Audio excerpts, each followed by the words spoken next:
नमस्कार दोस्तों, Kaushik the traveller channel पर आपका पुनः स्वागत है। आज मैं आपको उत्तराखंड राज्य में स्थित प्रसिद्ध 4 धामों में से एक गंगोत्री धाम के इतिहास के बारे में जानकारी देने वाला हूँ।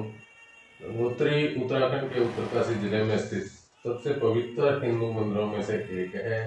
गंगोत्री की समुद्र तट से ऊंचाई लगभग 11,204 फीट है।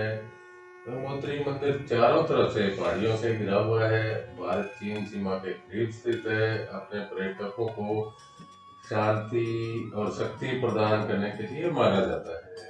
गंगोत्री का नाम देवी गंगा को समर्पित प्रसिद्ध गंगा नदी से मिलता है।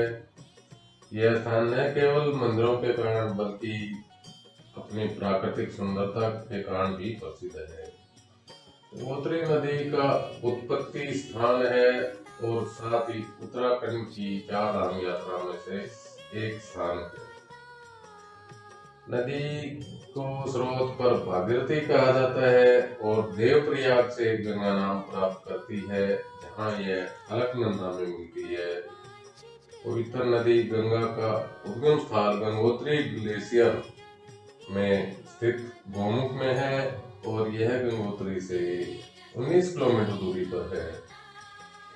मंदिर के पूर्व निर्माण के बारे में कोई जानकारी उपलब्ध नहीं है, परंतु यह ज्ञात है कि 1803 से पूर्व भी यह मंदिर बना हुआ था, क्योंकि 1803 के विनाशकारी भूकंप के बाद यह मंदिर काफी टूट गया था और इसका पुनर्निर्माण 1807 में गोरखा राजा अमर सिंह थापा द्वारा करवाया गया था। अमर सिंह थापा ने मुखवा के पुजारियों को गंगोत्री मंदिर की पूजा के लिए नियुक्त किया और मुखवा से गंगोत्री तक के जंगल को मंदिर को दान कर दिया।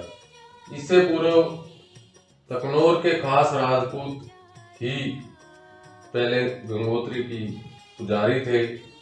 गंगोत्री के वर्तमान मंदिर के निर्माण का श्रेय जयपुर के राजा माधो सिंह को जाता है, जिन्होंने 20वीं शताब्दी में इस मंदिर का निर्माण करवाया था। गंगोत्री मंदिर 4 धाम तीर्थ स्थानों में से एक है, जहाँ पर भागीरथी शिला नामक एक स्तंभ है, जिसके करीब मंदिर को बनाया गया है। यह माना जाता है कि राजा भागीरथ ने गंगा नदी के वंश को सहन करने के लिए भगवान शिव की पूजा की थी। यहाँ से जो जल लिया जाता है वह अमृत के समान माना जाता है, जिसे श्रद्धालु अपने घर लेकर जाते हैं और पवित्र कार्यों के दौरान उसका प्रयोग करते हैं। एक कथा यह भी है कि महाभारत के महाकाव्य युद्ध के दौरान पांडवों ने अपने रिश्तेदारों की मृत्यु का प्रायश्चित करने के लिए यहाँ देव यज्ञ करवाया था। यहाँ यह भी माना जाता है कि नदी में शिवलिंग के आकार की एक चट्टान है, जो कि केवल सर्दियों के दौरान ही दिखाई देती है, क्योंकि उसमें पानी कम होता है। जहाँ भगवान शिव ने गंगा को अपने बालों में से गुजारा था, वह उस चट्टान का प्रतीक है। गंगोत्री मंदिर की वास्तुकला तत्यूरी शैली का अनुसरण करती है। मंदिर का मुख पूरब की ओर है, ताकि सूर्य की पहली किरण पड़े। इस मंदिर का निर्माण सफेद संगमरमर से बनाया गया है।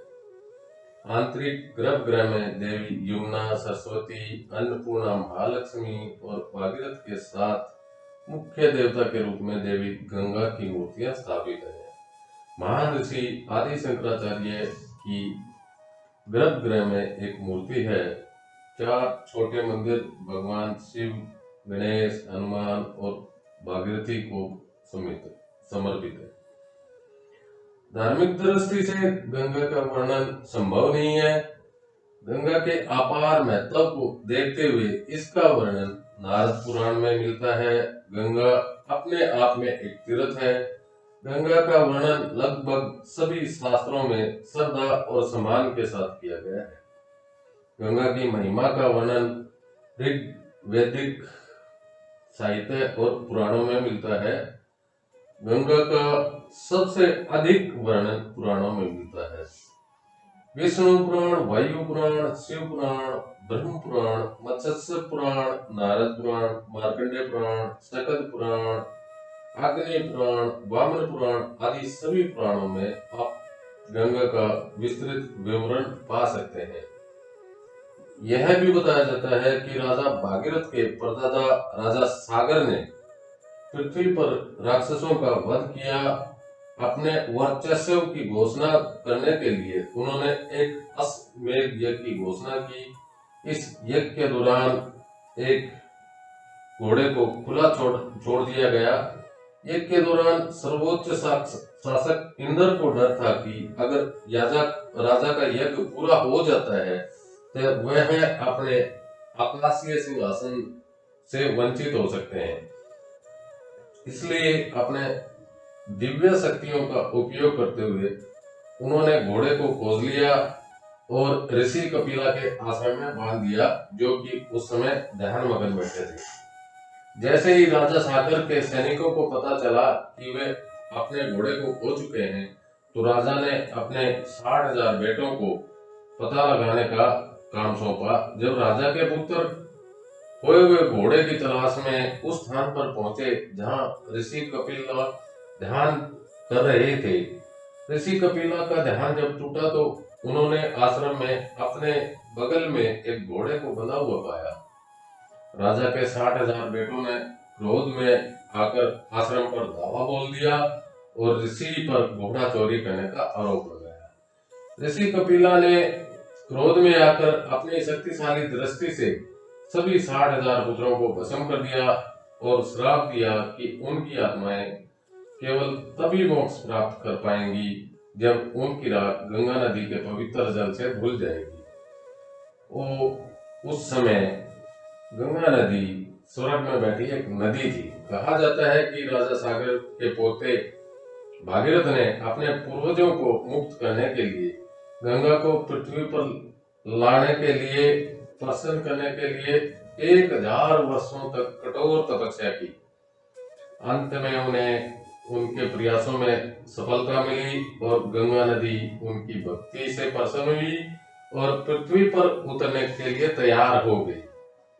एक अन्य कथा के अनुसार जब भागीरथी की प्रार्थना के बाद गंगा नदी पृथ्वी पर उतरने के लिए तैयार हुई तो उनकी गति इतनी थी कि पूरी पृथ्वी उनके जल में डूब जाती। इस प्रकार के विनाश से पृथ्वी को बचाने के लिए भगवान शिव ने गंगा को अपनी लटाओं में पकड़ लिया। भगवान शिव को प्रसन्न करने के लिए भागीरथ ने पुनः काफी समय तक तपस्या की। भागीरथ की अपार भक्ति को देखकर भगवान शिव प्रसन्न हुए और गंगा नदी को 3 धाराओं में मुक्त किया, जिनमें से एक पृथ्वी पर आई और भागीरथी नदी के रूप में जानी गई।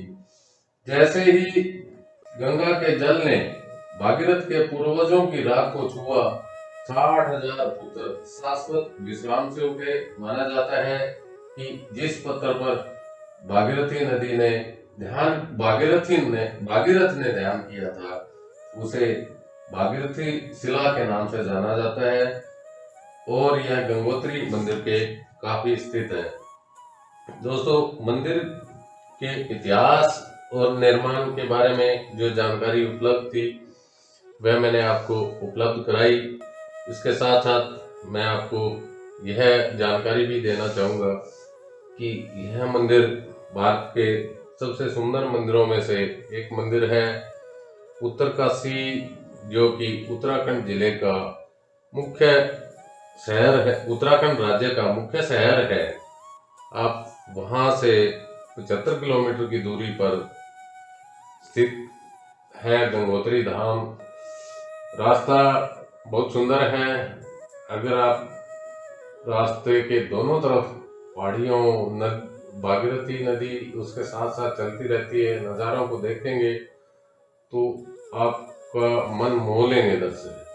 वहाँ रास्ते में आपको दो तीन चीज़ें बहुत अच्छी हैं जो देखनी चाहिए। उनमें से एक हासिल गांव है, जहां पर 1985 में राम तेरी गंगा मैली फिल्म की शूटिंग हुई थी, जिसमें मंदाकिनी और राजीव कपूर ने मुख्य रोल किए थे। और वहाँ हर्सिल से आगे 6 किलोमीटर दराली गांव है। दराली से 1 किलोमीटर आगे चलकर आपके जाते समय राइट हैंड में मंदाकिनी वाटरफॉल मिलेगा, जहां पर उस फिल्म के दौरान मंदाकिनी हीरोइन जो थी, वहां उन्होंने स्नान का दृश्य किया था। वो आपको देखने को मिलेगा। अति सुंदर वाटरफॉल है, आप देख सकते हैं। इसके साथ साथ वहां आप नदियों के, झरनों के, पहाड़ों के इतने सुंदर नज़ारों को देख पाएंगे कि आपका मन मोह लेंगे। हमने वहाँ की यात्रा की, मेरे साथ मिस्टर सुशील वर्मा थे और हमने दोनों ने उस रास्ते को एंजॉय किया। दर्शन के बाद हम जैसे ही वापस आए, हमने वापस आते समय रास्ते में अपनी मैगी बनाई, लंच किया। हमारा टेंटिंग आदि का सामान हमेशा हमारे साथ रहता है। रास्ते में हमने जाते हुए टेंट भी लगाया था। वो मैं वीडियो लंबी हो जाती, इस कारण दिखा नहीं पाया। और आप लोगों ने वीडियो को अंत तक देखा, इसके लिए आप लोगों का बहुत बहुत धन्यवाद। और आपसे प्रार्थना है, अगर आपको वीडियो पसंद आई तो वीडियो को लाइक करें, चैनल को सब्सक्राइब करें। इससे उत्साहवर्धन होता है, अच्छा लगता है कि आप लोग इस प्रकार की चीज़ों को देखना पसंद करते हैं और मैं भविष्य में इस प्रकार की और चीज़ें आपको दिखा पाऊँ। मैं इस प्रकार के बहुत से वीडियो आपको दिखाता हूँ। मेरे मुख्य वीडियो मैक्सिमम धार्मिक स्थानों से ही संबंधित होते हैं, परंतु उनके साथ साथ एडवेंचर भी उसमें शामिल होता है।